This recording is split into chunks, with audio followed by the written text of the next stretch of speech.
복음서의 다른 책들은 이 하나님 나라를 하나님 나라라고 부르지만 특별히 오늘 우리가 읽은 마태복음서는 하나님 나라를 하늘나라 이렇게 부릅니다. 우리가 흔히 사용하는 이 천국이라는 말도 바로 여기에서 비롯되었다고 할 수 있습니다. 하지만 마태복음서는 하늘나라를 말씀하면서 하늘 이야기만 하는 것이 아니라 오히려 땅의 이야기를 우리에게 들려주고 있습니다.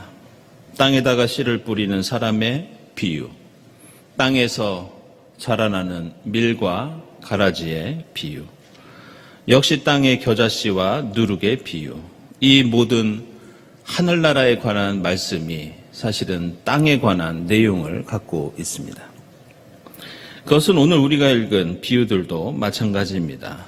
밭에 숨겨놓은 보물, 값비싼 진주, 잡아올린 물고기와 율법학자와 집주인에 대한 내용 모두가 하늘나라를 가리키고 있지만 모두 땅에서 일어나는 일들입니다. 이러한 특징은 우리에게 하나님 나라, 하늘나라에 대해서 중요한 점을 일깨워주고 있습니다. 그것은 하나님 나라는 하늘에서만이 아니라 이 땅에서 씨앗이 뿌려지고 뿌리를 내리고 열매를 맺는 일이다. 그러나 그 나라는 땅에서 자라지만 하늘에서 내리는 햇빛과 비와 바람이 있어야 자랄 수 있다. 따라서 하나님 나라는 하늘과 땅이 만나는 사건이다. 그리고 이것은 그러한 하나님 나라의 시작, 하늘나라의 모범이 예수 그리스도라는 것을 우리에게 역시 알려줍니다. 예수께서는 하늘 보좌를 뒤로하고 이 땅에 오셨고 우리와 함께 땅을 딛고 사셨지만 항상 하늘의 뜻을 따라서 하늘이 주시는 힘을 가지고 사셨던 분입니다. 그리고 예수께서는 죽으시고 부활하시어 다시 하늘로 돌아가셨습니다. 따라서 예수와 하나님 나라 운동은 하늘과 땅이 힘을 합치고 함께 뜻을 모으고 노력하는 하늘과 땅의 합작품, 이것이 하나님 나라 운동의 특징입니다. 오늘 우리가 읽은 열왕기상 3장에는 다윗의 아들 솔로몬의 이야기가 나옵니다.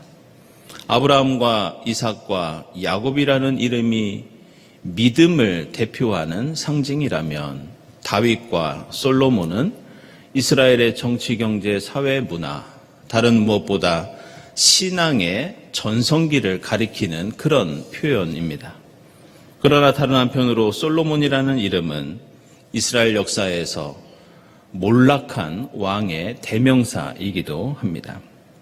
나중에 그는 백성들을 착취하고 엄청난 향락을 누립니다. 무분별하게 외국의 종교와 문화를 이스라엘에 도입하면서 출애굽 때부터 있었던 이스라엘의 전통과 신앙을 무너뜨린 사람이 솔로몬이기도 하였습니다. 오늘 열왕기상 3장에는 이 솔로몬이 처음 왕이 되었을 때 어떻게 하나님을 제대로 섬겼는지 보여주고 있는데, 비록 솔로몬은 땅을 다스리는 왕이었지만 오늘 말씀을 읽어보면 그의 관심은 하늘에 있었습니다. 솔로몬은 자신의 아버지 다윗 왕에 대해서 이렇게 말합니다. 그분은 진실과 공의와 정직한 마음으로 주님을 모시고 살았던 분이었습니다. 한마디로 하나님의 말씀과 하늘의 뜻을 이 땅에 이루고자 노력했던 왕이 자신의 선친이었던 다윗이라는 그런 뜻입니다. 그래서 솔로몬은 아버지에 이어서 왕이 되었는데 자신도 하늘이 내려주시는 지혜로운 마음, 선과 악을 분별하는 능력을 통해서 이 땅을 다스려 보겠다고 하나님께 서원하고 있습니다. 그때 하나님께서는 솔로몬의 마음이 오래 살고 부유해지고 원수를 갚는 땅의 문제에 관심을 둔 것이 아니라 하나님의 말씀과 뜻을 중시하는 것을 아시고 하나님께서는 하늘의 은혜와 땅의 축복 모두를 솔로몬에게 내려주십니다. 하지만 얼마 지나지 않아서 솔로몬은 하늘을 외면합니다. 하나님의 진실과 공의와 신실한 마음이 아니라 이제는 이 땅에서의 부귀영화와 향락만을 추구하다가 영원히 땅의 사람으로 몰락한 왕으로 기억되게 됩니다. 오늘 마태복음서 13장에는 몇 가지 비유들이 나오는데 첫 번째로는 예수께서 하늘나라는 밭에 숨겨놓은 보물과 같다고 말씀하고 있습니다. 어떤 사람이 그것을 발견하면 숨겨두고 기뻐하면서 집에 돌아와서 가진 것을 다 팔아서 그것을 산다고 말씀하십니다.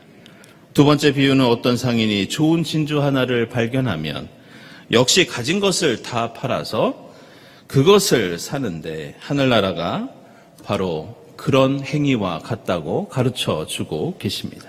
세 번째는 하늘나라는 바다에 그물을 던져서 고기를 잡아 올리는 것과 같은데 좋은 것들을 그릇에 담고 나쁜 것들은 버리는 것이 바로 하늘나라와 같은 것이라고 말씀하십니다. 그러면서 마지막으로 하늘나라를 위해서 훈련받은 율법학자는 누구나 자기 곳간에서 새 것과 낡은 것을 꺼내는 집주인과 같다는 말씀을 덧붙이시면서 오늘 비유의 말씀을 마치십니다. 이 모든 비유에서 예수께서 강조하고 계시는 몇 가지 특징들이 있습니다. 첫째는 하늘나라의 가치를 알아보는 안목을 강조하고 계십니다. 이 비유에서 보물은 세상 사람들 모두가 볼 수 있는 것이 아니라 세상 모든 사람들이 찾을 수 있는 것이 아니라 아무도 모르게 어떤 한 사람에 의해서만 발견됩니다. 따라서 누구나 가질 수 있는 것이 아니라 소수만 알 수 있고 가질 수 있는 것이 하나님 나라라는 것을 말씀해 주고 있습니다. 그래서 마가복음서 4장 10절 이하를 보면 예수께서 제자들에게 너희에게는 하나님 나라의 비밀을 맡겨 주셨다. 그러나 저 바깥 사람들에게는 모든 것이 수수께끼로 들려서 보기는 보아도 알지 못하고 듣기는 들어도 깨닫지 못한다. 이렇게 말씀하십니다. 둘째로 오늘 비유에서 예수께서 강조하시는 것은 그것을 알고 발견했을 때의 놀라움과 기쁨입니다. 오늘 모든 비유들 속에는 보물, 값진 진주, 좋은 물고기를 발견한 그 사람들의 놀라움과 기쁨이 담겨 있습니다. 그리고 그 기쁨과 행복 때문에 어떤 대가를 치러서라도 그들은 그것을 자신의 것으로 만들려고 노력하고 있습니다. 셋째로 예수께서는 이 비유에서 이렇게 보물과 값진 진주와 좋은 물고기에 대해서 말씀하고 있지만 그렇다고 그 모든 것이 이 땅을 살아가는데 윤택하고 풍족한 삶을 보장하는 것은 아닙니다. 많은 사람들이 오늘 비유들을 세상적인 번영과 성공으로 해석합니다. 그러나 오히려 예수께서는 마태복음서 6장 24절에서 아무도 두 주인을 섬기지 못한다. 한쪽을 미워하고 다른 쪽을 사랑하거나 한쪽을 중히 여기고 다른 쪽을 업신 여길 것이다. 너희는 하나님과 재물을 함께 섬길 수 없다. 이렇게 강조하십니다. 따라서 오늘 이 비유들은 하나님 나라를 통해서 내가 얻게 되는 어떤 실용적인 이익을 가리키는 그런 가르침이 아닙니다. 예수께서 가르쳐 주시는 하나님 나라는 간단하면서도 명확합니다. 그것은 다른 사람들이 모르는 새로운 가치에 대한 발견, 그리고 그것에 대한 놀라움과 기쁨, 그리고 모든 것을 포기하고 그 가치에 집중하는 결단과 실천. 예수께서는 오늘 이 여러 가지 비유들을 통해서 이것을 가르쳐주고 계십니다. 따라서 예수에게 하나님 나라는 가치 판단과 우선순위, 바로 이 문제입니다. 결단과 실천의 문제가 하나님 나라입니다. 주로 예수의 어록으로 구성되어 있던 이 이세기의 도마복음이라는 책이 있습니다. 이 책을 보면 이러한 하나님 나라에 대한 비유들이 복음서와 비슷한 내용으로 나오는데 그 내용을 읽어보면 오늘 마태복음서에 하나님 나라가 어떤 특징을 가지고 있는지 그것을 이해하는 데 도움이 됩니다. 이 도마복음을 보면 이런 비유가 나옵니다. 하나님 나라는 그물을 바닷속에 들이운 지혜로운 어부와 같다. 그가 그것을 바다로부터 끌어올려 보니 작은 물고기들이 가득 차 있었다. 그 어부는 그 가운데 크고 좋은 물고기 한 마리를 발견하였다. 그는 모든 작은 물고기들을 도로 바닷속에 던져버렸다. 주저하지 않고 그 큰 물고기를 택한 것이다. 들을 귀 있는 자는 들을지어다. 이런 말씀이 나옵니다. 하나님 나라는 가장 큰 가치를 발견하는 것, 그것을 발견했을 때 다른 작은 것들을 과감히 내다 버리는 것, 이것이 도마복음의 가르침입니다. 이 도마복음의 또 다른 비유를 보면 역시 비슷한 이런 이야기도 나옵니다. 하나님 나라는 굵은 가루로 가득한 항아리를 나르고 있는 어떤 여인과 같다. 그녀가 먼 길을 걷는 동안 그 항아리가 깨져서 가루가 길 위에 흩어졌다. 그런데도 그녀는 그것을 알지 못했고 집에 돌아온 뒤에 그 항아리를 내려놓고서야 비로소 그 항아리가 텅 비어 있다는 것을 깨닫게 되었다. 오늘 마태복음서 13장과 도마복음의 이야기는 하나님 나라를 발견하고 이루려는 사람들에 대해서 이렇게 말씀합니다. 하나님 나라는 조금은 어리석은 것이다. 비현실적인 사람이 되는 것이다. 새로 발견한 가치에 정신을 팔고 집중하고 거기에 몰입하는 것이다. 어떤 손해와 고통도 그 놀라움과 기쁨 때문에 잊어버리는 것, 그것이 바로 하나님 나라다. 이렇게 가르쳐주고 있습니다. 저는 오늘 이 마태복음서 13장 말씀을 묵상할 때마다 제가 경험했던 어떤 한 사건이 종종 떠오르면서 마음 한구석에 우리에게 하나님 나라는 어떤 것인지, 정말 나는 그 하나님 나라의 기쁨을 안고 살아가고 있는지 종종 되새기는 그런 에피소드가 있습니다. 제 아내가 이 첫째 아이를 낳았을 때 저는 40살이 다 돼서 낳은 아이라 더 기쁘고 더 의미가 컸습니다. 하지만 어안이 벙벙하기도 하고 이것이 현실인가 그런 생각이 들면서 참으로 행복했던 그런 시간을 보낸 기억이 있습니다. 그런데 안타깝게도 아이가 태어나고 며칠 되지 않아서 저희 집에는 도둑이 들어서 저희가 가지고 있던 하필 결혼 폐물을 모두 다 가져갔습니다. 그날은 아이가 태어나고 며칠 되지 않았을 때인데 저는 교회에서 퇴근을 하고 아내와 아이가 있는 산후조리원에 들렸다가 집에 가보니 도둑이 들어서 집안에 있는 모든 서랍이 다 열려 있었고 모든 물건들이 다 바닥에 팽개쳐 있었습니다.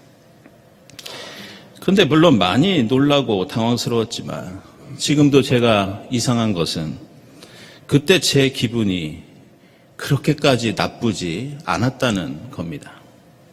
누군가 우리 집에 들어와 엉망으로 만들어 놓고 귀중품을 모두 다 훔쳐갔다면 화도 나고 어떻게든 붙잡아야 하겠다는 그런 마음이 들 텐데 이상하게도 그때 저는 전혀 그런 마음이 들지 않았습니다. 당시 저희 집이 아파트 2층이었는데 제가 베란다를 나가보니 베란다를 잠그지 않아서 그리로 도둑이 들어온 모양이었습니다. 그런데 그것을 보니 먼지가 잔뜩 묻어있던 베란다 난간이 도둑이 몸부림을 치면서 들어왔는지 깨끗하게 닦여 있었습니다. 저는 그때 도둑의 옷에 쓸려 깨끗해진 난간을 보면서 그런 생각을 했습니다.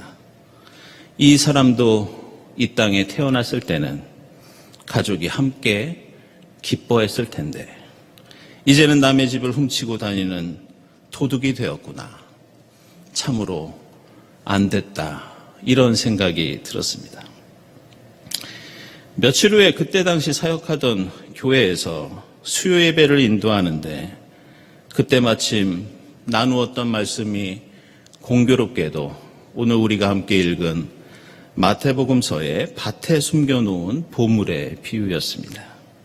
그래서 그때 교우들에게 제가 그런 말씀을 드린 기억이 납니다. 하나님 나라는 마치 아들을 얻고 집에 도둑 맞은 어떤 전도사와 같습니다. 하나님 나라의 보물을 발견한 사람은 도둑 맞은 폐물 때문에 화를 내는 것이 아니라 도둑을 용서하고 불쌍히 여길 만큼 하나님의 주신 그 기쁨과 감사가 큰 사람입니다. 오늘 마태복음서 13장에는 모두 7, 8개의 비유들이 연달아서 등장합니다. 그런데 주목할 것은 앞에 나오는 씨 뿌리는 사람의 비유, 밀과 가라지, 그리고 겨자씨와 누룩의 비유는 모두 예수 주변에 모여든 수많은 무리들을 향해서 가르쳐 주신 말씀입니다. 그러나 오늘 우리가 읽은 비유들은 그 수많은 무리들이 아니라 특별히 예수를 따르던 제자들을 위해서 가르쳐 주신 말씀이 오늘 비유들입니다. 예수께서 무리들에게는 하나님 나라가 어떤 성격과 내용을 가지고 있는지 말씀하셨다면 제자들에게는 하나님 나라를 발견하고 추구하고 따르는 이들의 기쁨, 이 땅을 딛고 살면서 하늘을 바라보며 사는 이들의 행복을 말씀하고 있는 것이 오늘의 비유입니다. 예수는 어떤 신념이 있었기에 자신의 청춘을 바쳐서 하나님 나라의 증인이 되었는가? 그 제자들은 무슨 확신으로 가족과 직업과 재산을 버리고 예수를 따라 나섰는가? 오늘 비유의 말씀은 그들에게는 수고와 고난과 손해도 있었고 보물과 진주를 얻기 위한 모험도 있었지만 무엇과도 비할 수 없는 하나님 나라의 기쁨이 그 모든 것들을 이겨내고 극복하게 했다는 것을 말씀해 줍니다. 사랑하는 여러분, 우리 모두는 하나님 나라라는 하늘의 보화를 우리의 가슴 속에, 우리의 삶 속에 품고 하늘을 바라보며 살아가는 사람들입니다. 우리는 예수 그리스도라는 가장 귀한 진주를 얻은 사람들입니다.